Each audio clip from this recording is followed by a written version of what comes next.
پاکستان د سیاستونو ژورې څه دي؟ د لویدیځ او پراس کې د بریتانیې او د امریکای یو پوسټه ده. اوس ټي ټي پی بدله شوې ده او که د پاکستان پالیسي ثبات او ولسواکي د پاکستاني پاوز په نقص ده. څه غواړي په پښتنو سیمو کې؟ په دې مدرسو کې د تاجکستان او د ازبکستان طالبان روزل کیږي.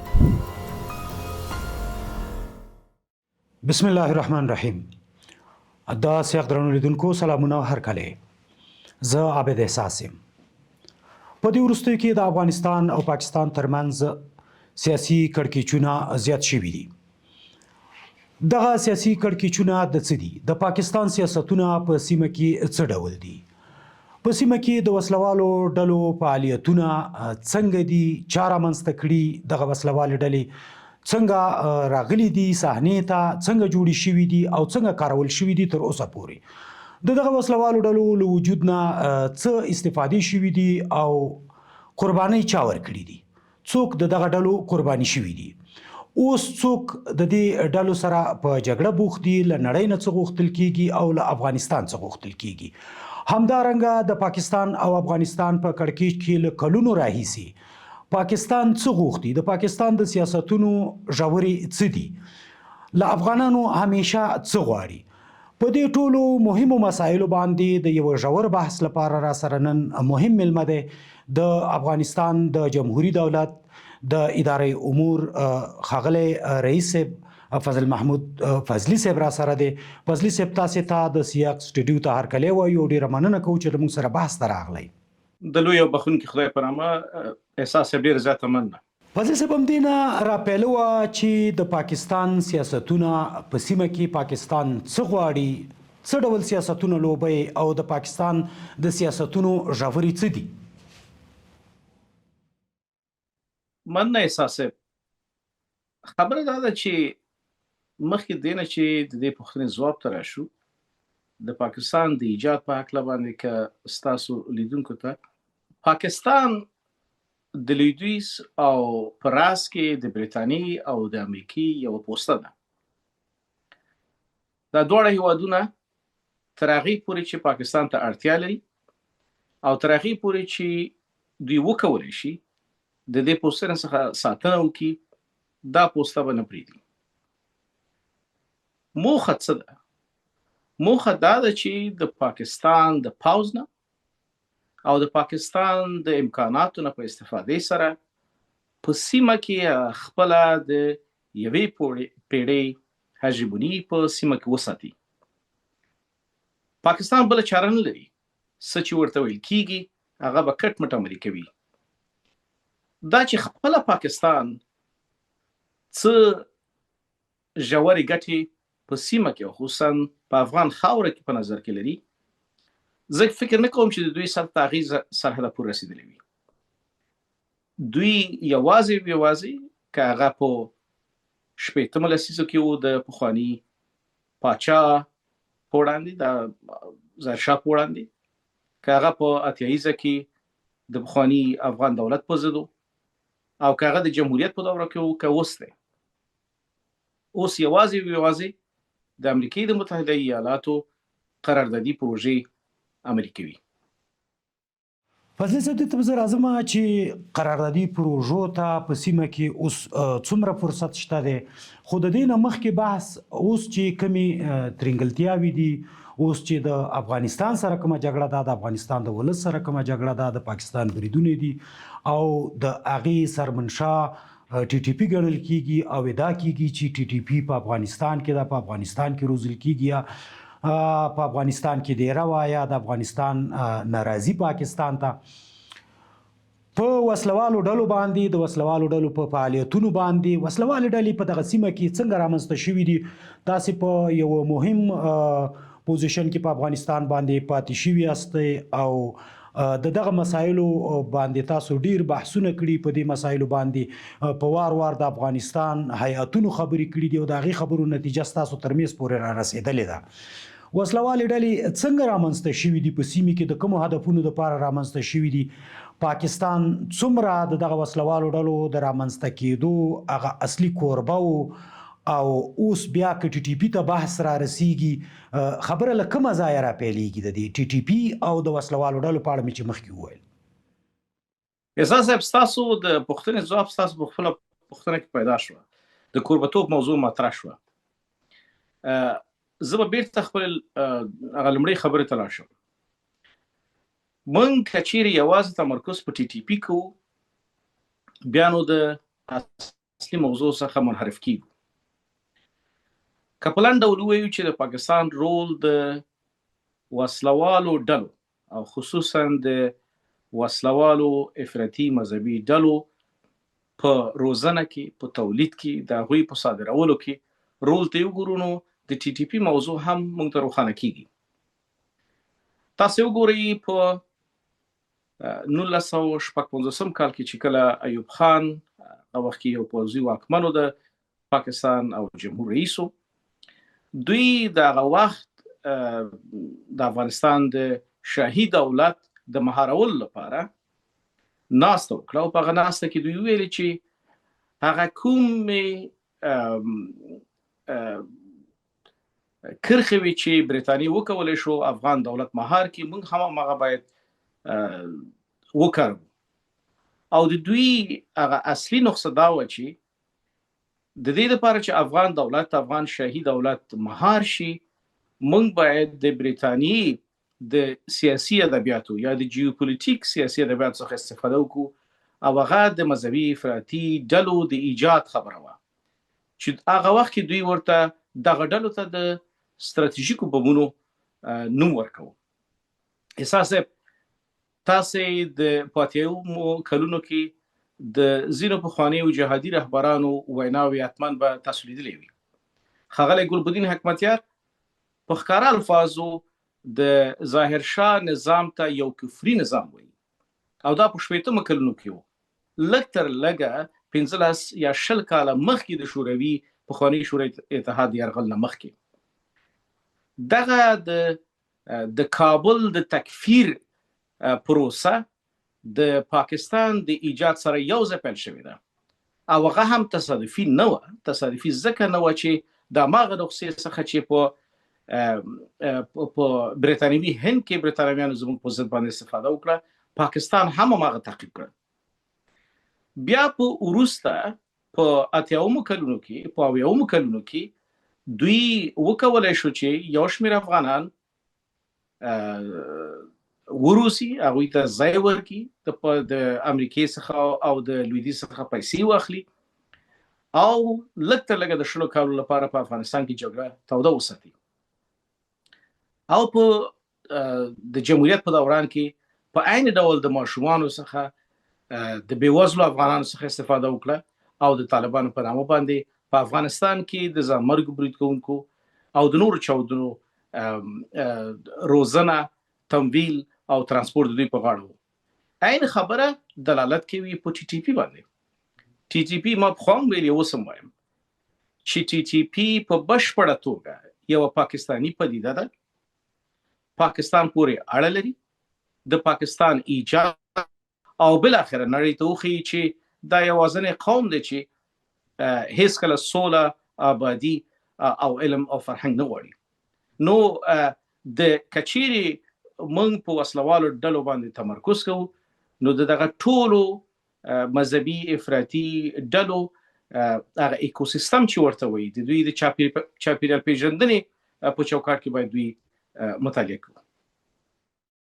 ډاکټر صاحب، یعنی ستاسو د خبرې مطلب دا دی چې د پاکستان د جوړېدو سره سم د پاکستان د جوړېدو تګلاره او دلته دغه مذهبي ډلو، د وسلوالو ډلو یا په تر دې نامه لاندې د نورو سیاسي ګروپونو چې په دې نومونو باندې وکارول شي دا سره همزولي او ملګري دي. یو ځل بیا ټینګار کوم چې دوی ټول د یو اقلیم، د یو چاپیریال مختلف مواد دي. پاکستان د خپل سیاستونو لپاره بیا په سیمه کې دغه تګلارې نه چې کله هغه باندې انګلیس و، امریکا و یا هر څوک و، پاکستان د دې نه څومره استفاده وکړه، د خپل سیاستونو لپاره، د خپل ګټو لپاره د دې نه څومره استفاده وکړه او یا کنه د ګټو بنیاد همدې ته ویلې شو. همدغه د ګټې بنیاد دی. پاکستان د ملت په صفت یو شدید هویتي بحران سره مخامخ دی. په سن کې بیلتون غوښتونکي لري، په ګلګت کې بیلتون غوښتونکي لري، په بلوچستان کې لري. دغه 20 یا 23 کورنیو ملکی افرادو چې په دې 80 کالو کې سیاسي قدرت په یو ډول یا نه ډول درلوده، د هغوی ګټې خوندي کی او دغه ګټو د خوندي کولو لپاره دوی طبعا امکاناتو ته، پیسو ته او نړیوالو مرستو ضرورت لري. نو دوی مجبور دي چې هم د پښتنو په سیمه کې او هم د افغانستان په نورو برخو کې په منظمه او دوامداره توګه د خپل بادارانو شوم اهداف پلي کړي. ښاغلی فضلي صاحب، تاسې په افغانستان کې په یو مهم پوزیشن باندې کار کوه او هغه وخت هم د پاکستان د خوا د ټي ټي پی موضوع توده وه او په هغې باندې بار بار په افغانستان نیوکې کېدې. د وزیرستان او د نورو قبایلي سیمو کډوال د پاکستان د ضرب عذاب او نورو عملیاتو د وجې نه افغانستان ته راووښتل چې په هغې باندې هم دوی دعوې لرلې. په افغانستان کې هغه وخت هم بریدونه کېدل چې پکې د افغانستان ماشومان، زنانه، د خلکو کورونه پکې لګېدل د هغوی په بریدونو باندې. له هغه وخت هم دا جګړه روانه وه د ټي ټي پی په تړاو باندې او اوس هم همغه خبره ده. خو هغه اصلي څه چې ستاسو میز ته راغلي وي، هغه وخت ایتونو پې خبرې کړې وي، یا هغه وخت چې تاسو د پاکستان سره خبرې کړې وي، هغه وخت خبرې اترې څه وي، هغه وخت نتایج څه وو، هغه وخت پاکستان په دې برخه کې کومې بهانې لټولې او اوس خبرې هم تاسې اورئ. ګورئ، د اوسنیو خبرو او د هغه وخت خبرو ترمنځ هیڅ توپیر نشته. اساسا اصلا وګورو چې ټي ټي پی څنګه ایجاد شو. په 2009 کال کې پاکستان د 40 وړو او متوسطو مذهبي افراطي ډلو یو چتر جوړ کړ چې هغه چتر ته د ټي ټي پی نوم کېښود. او په همدې کال کې کوم په یادي په اسلام آباد کې د سور جماعت یا لال مسجد پیښه وشوه. هغه وخت کې د پاکستان مشر پرویز مشرف او د هغې نه وروسته په جنوبي پنجاب کې، په اسلام آباد کې، پنډۍ کې، کراچۍ کې، بلوچستان کې دلته څومره چې مذهبي افراطي ډلې وي، د دوی ترانسپورت د همدې ښارونو څخه پیل شو او د پښتنو سیمو ته انتقال شو په قبایلي سیمو کې. یعنی د دوی په ایجاد کې، د دوی په یو ځای کولو کې، د دوی په ترانسپورت کې، د دوی په خوندي کولو کې د پاکستان نظام د اول ورځ نه، هغه د 2009 کال د ملي نه په ښکېلو. په دې باندې نه یوازې دا چې افغان دولت پوهېده، بلکې عام ولس هم پوهېدل. په پښتونخوا کې هم ټول خلک، که هغه باسواده دي، بې سواده دي، که هغوی سیاسي دي او یا ټولنیز فعالان دي، په دې باندې پوهېدل. خو دا چې د پاکستان اصلي ملاتړي یا اصلي ملګري د امریکې په شمول غوښتل چې هم افغان دولت په یو ډول هغه وخت کې دوی ورته نوم ورکوي چې په مثبت ابهام کې وساتي، هم رسنۍ په مثبت ابهام کې وساتي، او هم په دغه ټوله سیمه کې چې د پښتنو سیمه ده جګړه خوره کړي. دوی دغه مذاکرات پیلول. په مذاکراتو کې هیڅ وخت دوی داسې مسائل مطرح نه کړي چې ګواکې د یوې نتیجې او پایلې سبب شي. دوی به یوازې د ملامتۍ کټ مټ هماغه ادبیات چې هغوی نن یې کاروي هماغه وخت یې کاروي.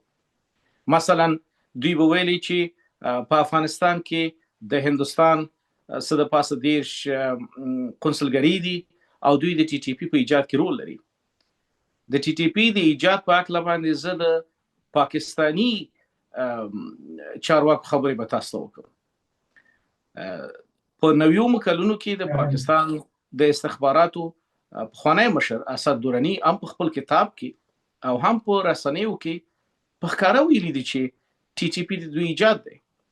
هغوی په دې باندې اعتراف کړی دی چې ټي ټي پی د خپلو ژورو ګټو دپاره موږ ایجاد کړی او حتی کله چې لس کاله مخکې په پیښور کې په عربي ښوونځي باندې د ډي ټي پي حمله وشوه او د څه د پاسه 190 ځوانانو د وژلو سبب شو. اسد دراني ویلي چې دا پروا نه کوي، دا فقط هغه جانبي عوارض دي د لویو ګټو د ایجاد لپاره. د پاکستان پوز کمپیاد یو څو کاله مخکې 15 کاله مخکې په اسد دراني باندې ځینې بندیزونه ولګول د همدغه رازونو د افشا لپاره. بل اړخ د پاکستان هغه مستقیم رول د ټي ټي پی په ایجاد کې ګوري په 2013 کال کې د ټي ټي پی یو مهم قومندان او د دوی د امیر مرستیال لطیف محسود په لوګر کې د افغانستان د وخت د ملي امنیت لخوا ونیول شو او د نیول کېدو په درشل کې امریکایانو مداخله وکړه. لطیف محسود د افغان ځواکونو څخه واخیسته، بګرام ته انتقال کړ او یو کال ماته په بګرام کې او چې کله د بګرام زندان افغان دولت ته وسپارل شو په 2014 کال کې لطیف محسود افغان دولت سره د ټولو هوکړو په خلاف امریکایان واخیسته پاکستان ته وسپاره. آیا تاسو بیا وروسته د لطیف محسود کوم محکمه ولیده؟ بل بمباری وکړه، تاسو د مختلفو عملیاتو نمونه واخیست. په باجوړ کې یو ځواکمن هیواد چې دوی په ډیر ویاړي چې دوی یو اتمی قدرت دی، د پاکستان پخوانی منتخب صدر اعظم بندي کوي، د پاکستان د استخباراتو پخوانی مشر بندي کوي، هیڅ څوک ته نه پرته له اجازه حرکت نشي کولای. اما بیا دغه سلويختو ډلو چې د ټي ټي پی په چوکاټ کې فعالیت کوي د لوی خارونو په کاروانونو کې حرکت کوي او بیا وزیرستان ته راځي او نظامی فعالیت کوي. په دې دوی په ایجاد کې د دوی په تمویل کې بل هیڅ څوک رول نه لري، فقط خپل پاکستان د پاکستان اداره او د امریکای سره په جوړجاړي د کار کوي. اوس ټي ټي پی بدله شوې ده او که د پاکستان پالیسی یو امنه ده بدله شوی، هماغه ټي ټي پی دا او هماغه پالیسی ده او پالیسی دا ده چې افغان خاوره پور بدله کی، په افغان خاوره کې ثبات منځته نشي، خیرازي منځته نشي، ښوونه او روزنه له منځه لاړ شي. همدا اوس هماغه کلتور چې په اتیاومو کلونو کې په افغانستان کې د پاکستان او د لویدیځ لخوا په افغانستان کې ښوونکي وژل کېدل، میرمنې وژل کېدلې، ډاکټران وژل کېدل، ښوونځي سوځول کېدل، هماغه قصې اوس په سوات کې، په باجوړ کې او په وزیرستان کې کېږي. دوی خپل هدف ته رسیږي.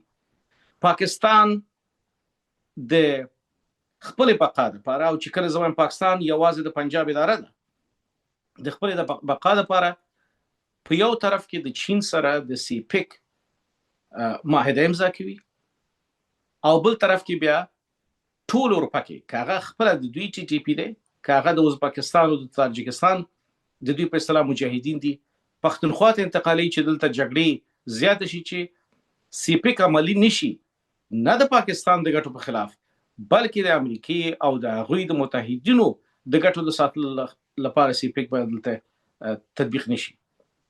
ګوري هماغه څه چې په اتیاومو کلونو کې په منځني ختیځ کې حماس د اسرائیل او د امریکای په مشوره ایجاد شو، ټي ټي پی هم د امریکای او د پاکستان د پاوز او د دې ملکی ادارې لخوا جوړ شوی او د جوړېدو خاص هدف دا دی چې په دې سیمه کې بېنظمي مسره شي. اخر خبر په دې موضوع کې د پاکستان د پاوز د ژوندۍ پاتې کېدو تداوم او تقویه لپاره یو غزنی مرجع چې حاضر ده، پیسې او امکانات ورکي، هغه امریکا او د دوی متحدین دي. ثبات او ولسواکي د پاکستانی پاوز په نقص ده. په پاکستان کې د اتیا کاله هیڅ وخت د ولس په خوخه حکومت منځ نه راغلی.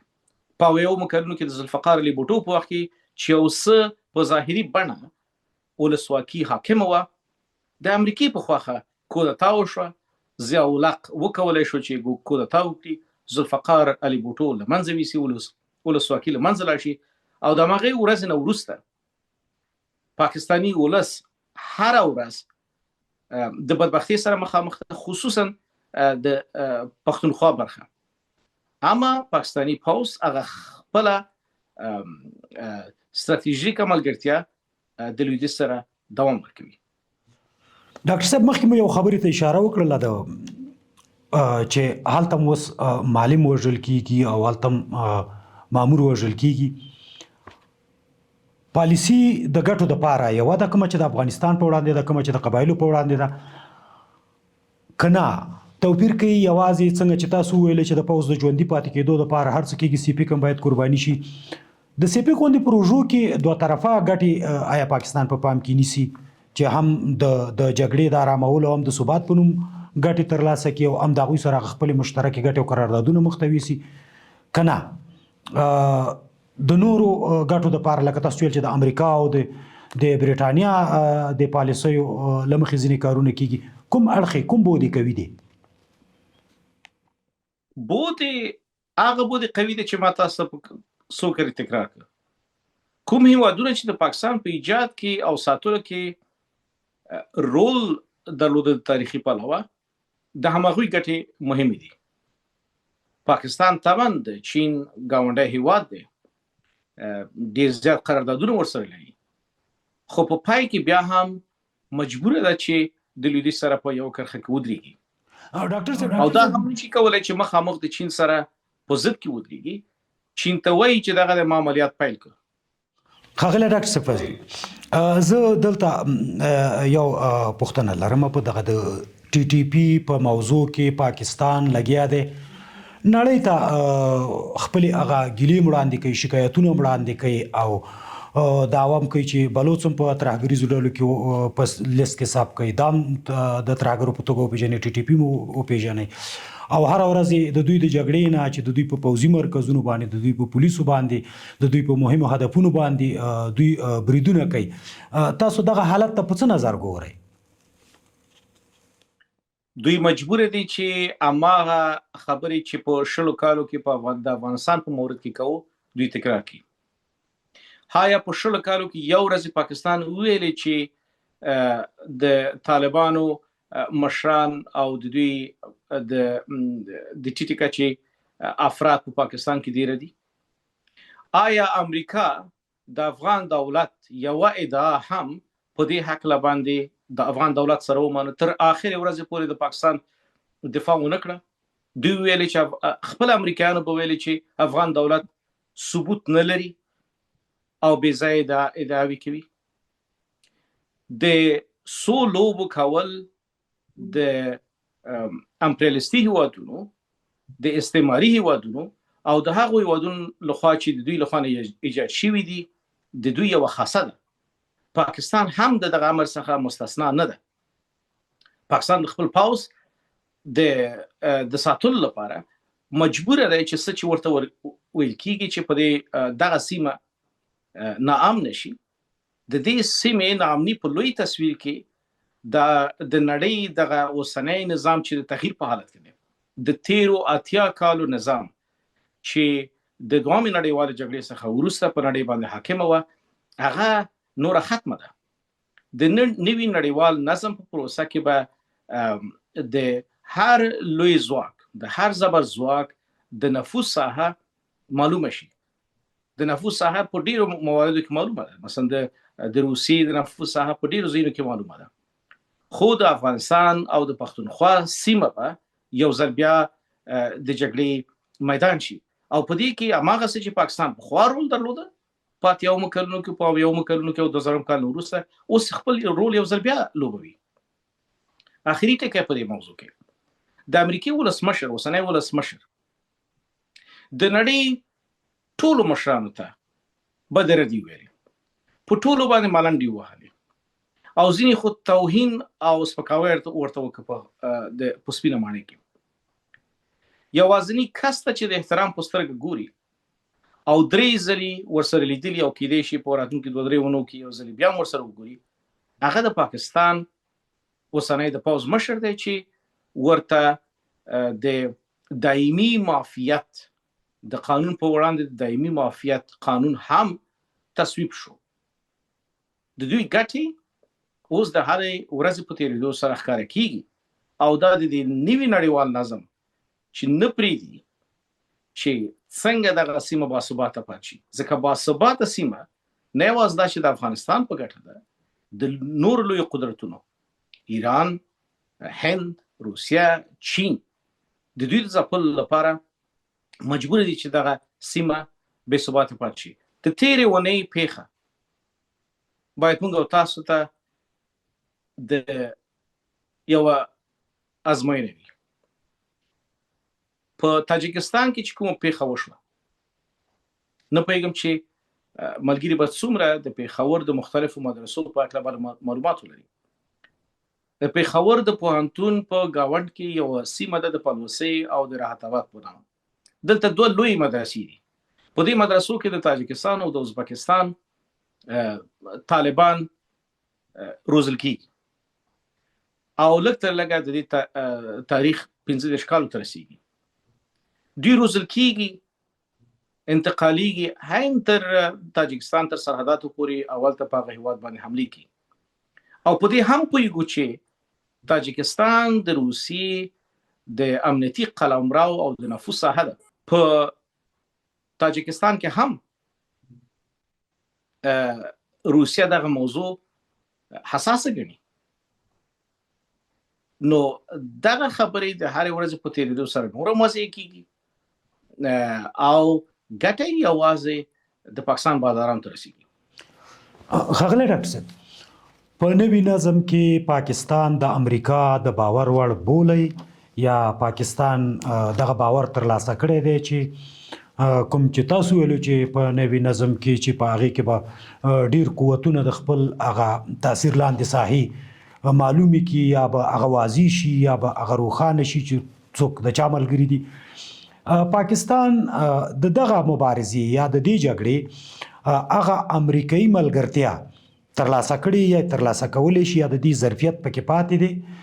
اقتصاد دا تقاضا کوي په داخل کې جګړې د دې باور وړ دي یا دغه باور ورته پاتې کېدلی شي.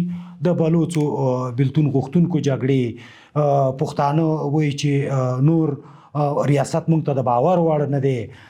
همدارنګه په داخل د پنجاب کې سیاسي لانجې روانې دي، صدراعظم په زندان کې پروت دی او نور مسایل دي. د دغه ټولو کړکېچونو سره سره پاکستان د امریکا د دې باور وړ کېدلی شي یا امریکا توانېدلی شي چې پاکستان پوځ بیرته د دې جوګه کې چې هغوی د دوی دپاره په سیمه کې دغسې لوبې وکړي یا په سیمه کې لویې لوبې پې ترسره کړي. بلکل یې کولی شي. دا په دې معنا نه ده چې دا د پاکستان ظرفیت دی. دا په دې معنا ده چې په دې ټوله سیمه کې د لویدیځ لپاره او په راس کې د امریکې لپاره د ټولو نه با اعتباره ډله یا بنسټ د پاکستان پوځ دی. پاکستان یو طبیعي هیواد د ملت په توګه نه دی. دوی اصلا دې ته تشویش نه لري چې په بلوچستان کې څه کېږي او د پښتنو په سیمه کې څه کېږي. موږ تاسو ویلي چې دوی یو هویتي بحران سره مخامخ دي. اساس د جمهوریت په دوره کې د ډیرو سیاسونو لخوا یو جمله ویل کېده کوم په یادي. دوی ویلي چې د نیویارک، د واشنگټن، د لندن امنیت د هلمند او د پکتیکا د جګړې په لومړیو کرښو کې نیول کېږي. تاسو په یاد؟ بله. عین اشتباه اوسني واکمنان هم په افغانستان کې کوي. دوی هم دا ادعا کوي چې د سیمې د هیوادونو او د لویدیځ او د امریکې د هیوادونو امنیت مونږ خوندي کړی او مونږ یې خوندي کوو او دا زمونږ ظرفیت دی. دا دواړه اشتباهګانې دي. په امریکا باندې او په لویدیځ باندې تکیه په پاکستان تکیه ده. که مونږ او تاسو په دې باور وکړو چې ګواکې مونږ امریکې ته قناعت ورکړو چې د پاکستان په ضد باندې کوم اقدام وکړي، دا دومره لوی اشتباه ده چې په دې کې داود خان هم له منځه لاړه، ټول جمهوریت هم له منځه لاړه او د دې نه وروسته هم که هر اداره دغه اشتباه کوي هغوی به هم له منځه لاړ شي. ښاغلی ډاکټر صاحب مهرباني. ښاغلی ډاکټر صاحب که ستاسې خبره په دې برخه کې پاتې وي هغه تکمیل کړئ. زه بیا د پښتونخوا او هلته د جګړو په تړاو باندې بحث ته راځم چې په هغه باندې تاسو سره خبرې وکړم. خبر همدغه ده چې د پاکستاني پاوز او د امریکای ترمنځ د اړیکو په انګلیسي کې چې ورته سینرجي وایي هغه د تفاهم ټکی دا دی چې پاوز پیسو ته اړتیا لري او استعماري ځواکونه د سیمې بې ثباتۍ ته اړتیا لري. د دوی ګټې معلومې دي او د پاکستان پاوز دا ظرفیت لري. په اویاومو کلونو کې پاکستاني پاوز د برتانیې په اشاره او د امریکای په اشاره لبنان ته پوځونه واستول. په نویومو کلونو کې د بالکان په هیوادونو کې پاکستاني پاوز خپل پوځیان بالکان ته واستول چې هلته بیا پخوانی یوګوسلاویا په څو برخو وویشل شو. دغه راز په نویومو کلونو کې پاکستاني پاوز وکولی شو چې خپل نیابتي مذهبي افراطي ډلې آذربایجان ته واستوي او یو ځل بیا اوس اورو چې خپل د امریکای د بهرنیو چارو وزارت د اعلامیې په اساس باندې چې اوس پاکستاني پاوز یو ځل بیا غواړي چې د اسرایلو هیواد د مشورې نه وروسته خپل پوځیان غزې ته واستوي. نو دغه د راکړې ورکړې او د سوداګرۍ بزنس نه اوسنۍ ده او نه به وروستۍ وي.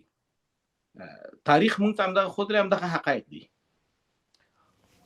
ښاغلی ډاکټر صاحب فضلي، د پښتنو سیمه چې تاسو ویل چې بیا هم د پاکستان د دغه نیابتي سیاسي جګړو ښکار ده، خو کله ښکار نه وه او که دې بیکګراونډ ته ورځو او د پاکستان د پیدایش سره سم د غفار خان سیاسي او مدني مبارزې ته اجازه نه ورکول کېده. بندي و، عبدالصمد خان شهید و، د هغه نه پسې راوروسته د ولی خان 15 کاله په زندان کې و. همدارنګه بیا د هغې نه وروسته که کاکړ او که بل وژل کېږي هغه ویښ سیاستوال هغه چې په سیمه کې رامنځته کېږي د منظور مدني فعالیتونه هغسې وي چې علي وزیر په زندان کې پروت وي او د هغې مبارزې هغه پیاوړي خلک وژل کېږي. د هغې دپاره نه کوم تحقیقاتي ګروپ جوړیږي نه ډله جوړیږي او بیا هم په دغه خلکو باندې جګړه وي. بیرته د ډیورنډ او د قبایلو د ملکیت دعوه وي. یعنی دغه ټول هر څه په تناقض کې روان دي. دغه خلک د دې ټولو مخکې چې تاسو دا بیکګراونډ ویو د هغې قرباني دي، بیا به هم قرباني وي او راتلونکي پلانونه هم د دوی په سر دي چې قرباني دوی اوسي. د افغانانو خاوره احساس د پاکستان د ایجاد نه مخکې څومره ولسونه چې دلته اوسېدلي دا ټول ازادي غوښتونکي دي. دوی همیشه استعمار ته نه ویلې او دوی د همدغه نه ویلو قیمت پرې کوي. احساس په پخواني برتانوي هند کې د پیښور دپاره یو انګریز والي جورج کنینګم نومېده. جورج کنینګم د پښتنو سیاسي سازمانونو د پښتنو د فرهنګي فعالیتونو د خدای خدمتګار د جامع اصلاحي افغانیه د فعالیتونو د ځنډولو د پاره هغه ډلې وګمارلې او پیسې ورکولې. د دوی په یاداشتونو کې تاسو لوستی شئ چې څنګه دوی ځینې ملکانو ته، ځینې ملایانو ته، ځینې افراطي مذهبي ډلو ته پیسې ورکولې دي چې لاړ شي او غفار خان تکفیر کړي. نو د افغانانو د ازادي غوښتونکي احساس په وړاندې دغه ډول چټله مبارزه د برتانیې له خوا او د برتانیې د ایجاد هیواد یعنی پاکستان په واسطه باندې دا هماغسې نه پیل شوې. خو تر کومه ځایه پورې چې پاکستان پورې اړه لري څو عمده دلیلونه رول لري چې پاکستان د دغه سیمې د افغانانو څخه چې د ډیورنډ کرښې دواړو غاړو کې اوسېږي ډار لري. لومړی پاکستان احساس کله چې ایجاد شو د دې سیمې د ټول نه لوی قوم چې د پاکستان د ایجاد په ضد باندې ودرېدل، هغه پښتانه. د فقیر آی پی موضوع ټول خلکو ته روښانه ده. نو دلته پاکستان دغه قوم، افغان قوم، د خپل هویت، د خپل ایجاد او د خپل موجودیت لپاره یو ستراتیژیک خطر ګڼي. د ډیورنډ کرښې موضوع خو ټولو ته معلومه ده چې په څه ډول دی. بله خبره دا ده چې همدغه سیمه پاکستان وکولی شو چې د انګریزانو د تکتیکونو سره په تعقیب دلته قوانین بند کی، دلته خونه او روزنه بند کی، جګړې وساتي چې نور قومونو ته وایي چې پښتنو او افغانانو سره رابطه منیسي ځکه چې دوی افراطیان دي. او په ټوله کې د خدایي خدمتګار د هلو ځلو چې هغوی د افراطیت ضد ول، د ټوپک ضد ول، او یوازې د انسانانو د برابرۍ په اساس باندې او د ولس په خوخه باندې، یعنی خپل خاوره خپل اختیار چې دوی شوارو د هغې په ضد باندې د برېټانویانو او د استعمار د تکتیکونو څخه په استفادې سره اما پخوانۍ لوبه جاري وساتله. یو جالبه خبره ده، تاسو پوهیږئ چې د نېشنل پارټي اکثره غړي همدا اوس په ټینګار سره وایي چې موږ ځینې وایي چې موږ پاکستانیان یو، خو پاکستاني پوځ دا خبره نه مني ورسره. په د پاکستان د ایجاد نه یو کال وروسته په 1948 کال کې د بابړه پیښه تاسو لوستې ده. هلته د خدایي خدمتګار په مظاهرچیانو باندې د پاکستان پوځ او پولیسو ډزې وکړې، ولته یو قتل عام وشو. دا ماغه ډار نه ځینې د نېشنل ګوند ځینې غړي همدا اوس هم وایي چې موږ پاکستان ته وفادار یو، پاکستان ورسره نه مني. د پاکستان د منافقت بله لوبه دا ده چې د افغانستان لپاره چې هر هیئت ټاکي، د افغانستان لپاره یو پوځي کس نماینده ټاکي، د افغانستان لپاره سفیر ټاکي، دا ټول هغه تطمیع شوي پښتانه دي. همدا اوس په رسنیو کې ګورئ د پوځ د روایتونو د ترویج او تبلیغ لپاره پاکستاني پوځ تر ډیره پښتانه کاروي، خاص د دې لپاره چې د خلکو اذهان نور مغشوش کړي. زموږ په هیواد کې د قومي تعصباتو لپاره لمنه وهي، نو دوی هغه لومړنی بحث ته چې لاړ شو، د دوی د پالیسۍ برخه هدف د ایجاد نه تر نن ورځې پورې بدلون نه دی کړی. کټمت هماغه پالیسي ده، یوازې د لوبغاړو په تغییر سره، یوازې د ډلو په تغییر سره دوام مومي. ډاکټر صاحب محترم، اوس د پښتنو دپاره که موږ په دې باندې څومره بحث کوو چې د پښتنو سره هلته څه شوي، ظلم شوی، څه شوي، تاسو په خبرو کې هغه پالیسي روښانه کړه. اوس د پښتنو دپاره څه دي تر دغه پردې لاندې چې څو راښکاره کېږي، او پاکستان پوځ چې اوس څه شروع کړي دي، اوس چې کومې جګړې شروع کړي دي، یا ټي ټي پي چې تاسو مخکې ویل چې د پاکستان، اوس پاکستان وایي چې زموږ دښمن دی، ترهګر ورته وایي، بل څه ورته وایي، تر څو چې له دغه پردې نه دا لوبې راوځي او دغه میدان ښکاره کېږي او میدان لیدونکو ته روښانه کېږي، د پښتنو په وړاندې څه توطیې دي، څه ګیمونه بیا پاکستان لوبوي، څه غواړي په پښتنو سیمو کې؟ ستاسې تحلیل څه دی؟ ستاسې هغه موندنې یا ستاسې نظر په دې تړاو باندې څه دی؟ ډیره ساده ده. هم پاکستان او هم د دوی استعماري باداران یوه خبره غواړي چې دلته د ولس په خوښه باندې نظام رانشي. په دې سیمه کې د ولس په خوښه باندې، د ولس په ارادې باندې نظام رانشي. عام خلک، عام ولس ښه په دې د استعمار په ټولو منافقانه تکتیکونو باندې پوهیږي. خدا بیچارهګان هغه منسجم سیاسي ځواک نه لري. که چیرې دلته د ولس په خوښه، د ولس په اراده، په یو ملي دریځ سره نظام جوړي د پښتنو په سیمه کې، د افغانانو په سیمه کې، هیڅکله به همدغه توطیې، د همدغه د یوې توطیې کاپي هر 10 کاله په دې سیمه کې تکرار نشي. ډاکټر صاحب د لر پښتانه یا کوز پښتانه ډېرې غږونه اورو موږ او تاسو ګورو چې هغوی وایي چې زموږ د تجارت په ضد هم جګړه شروع ده، زموږ د مدني فعالیت په ضد هم جګړه شروع ده، زموږ د سیاست په ضد هم جګړه شروع ده، زموږ سره که ټوپک نشته هم زموږ سره جګړه شروع ده، که ټوپک راخلو هم زموږ سره جګړه شروع ده.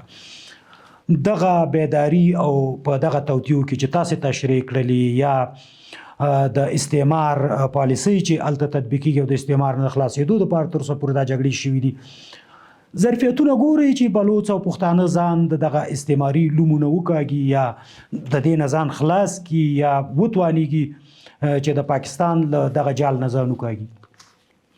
ځکه ډېر نظریات په دې وروستیو کې هم دا دي، په دې وروستیو کې ډېرې زه بعضې شننې ګورم چې دغه پښتانه به د دې ظرفیت پیدا کړي، بلوڅان به یې پیدا کړي چې بالاخره ځان ته یو بېل سټیټ ولري، ځان د دغه حالاتو نه وکاږي. زه دا ظرفیت ګورم او زه د دې ظرفیت ته دغه هم ګورم، د پیر روښانه نیولې تر خوشحال خانه پورې، تر امان الله خانه پورې او تر باچا خانه پورې دا ظرفیت ګورم او تر نن ورځې پورې. باچا خان په اتیاومو کلونو په لومړیو کې ویلي چې دا جهاد نه دی په افغانستان کې، دا فساد دی او دا د امریکي او د روسي جګړه ده او په دې کې یوازې افغان وژل کېږي. هغه وخت کې ولس د ده سره دا خبره نه منله او په باچا خان باندې تورونه ولګول. اما دغه بحث په پیښور کې، په کوهاټ کې، په بلوچستان کې، په کوټه کې، په دې ټولو سیمو کې د افغانستان په ولایتونو کې دغه بحث تاسو ګورئ. پرانیستی بحث په افغانستان کې نشته، ځکه په ټولو سیاسي فعالیتونو بحثونو باندې بندیز لګول شوی. خو دغه بحث شته اوس چې د لویو قدرتونو د اهدافو د عملي کولو لپاره د پټو ډلو، د افراطي ډلو، د نیابتي ډلو تولید پخوانۍ دسیسه ده او اوس هم دوام لري. یوازینۍ لاره د قومونو بیداری، خو په دې شرط چې سیاسي انسجام ولري او هغه هم ټینګار په دې چې د ولس په خوښه ټول مسایل تنظیم شي، نه د پټو دروازو او د معاملو په واسطه. که د ټي ټي پي د جګړې د لارې دغه څومره ممکن ګڼئ؟ چا سره؟ د پاکستان سره. زه به ټي ټي پي هغه وخت کې ومنم چې لاړ شي په پنډۍ باندې حمله وکړي، د پاکستان په جمهوري ریاست باندې حمله وکړي، د پاکستان په پارلمان باندې حمله وکړي، په لاهور کې حمله وکړي، مهم هوایي ډګرونه له منځه ویسي. دا خو جګړه نه ده چې راشي او په خیبر دره کې یو منځنی ښوونځی والوزي او په خبرونو کې ویل شي چې دغه دی ټي ټي پي او بل حمله وکړه او ځینې احساساتي او خوشباوره وطنداران هم فکر وکړي چې رښتیا هم دي. ستاسې د خبرې په بنیاد باندې چې تاسو ویلې چې ظرفیتونه شته، هغه ظرفیتونه بیا کوم دي؟ ظرفیتونه د بیداری خبره ده، ظرفیتونه د پخوانیو ارتباطاتو باندې د اعتراف موضوع ده. هغه اعترافات اوس موږ ګورو. هغه وخت چې موږ تاسو نوي ځوانان یا ماشومان، هغه وخت کې دغه غږ نو، هیڅ چا به جرأت نشو کولی چې وایي چې د افغانستان جهاد د امریکای او د روسي جګړه ده. هغه جرأت هغه وخت چا نشو کولی. اوس کولی شي چې وایي. دغه ته ظرفیت وایي. او بل ګامي بیا انسجام دی، بل ګامي د رښتیا هم د ولسی حرکت او د ولس په خوښه نظام دی چې شفافیت خو نشته.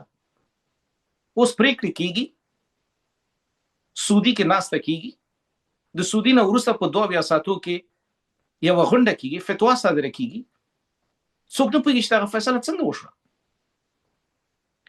اوس هم اعتراف کیږي چې د ټي ټي پي خلک زموږ په خاوره کې شته، موږ سره دیره دي، خو نظامی فعالیتونه نه کوي. دغه اعتراف چا ورته اجازه ورکړي چې دغه اعتراف وکړي؟ حال دا چې ټي ټي پي د ملګرو ملتونو د امنیت شورا په د پریکړې لیکونو په اساس باندې تورسي ډله ده. اعتراف ته نه وخت اخیستل شوی چې تاسو سره دیره ده.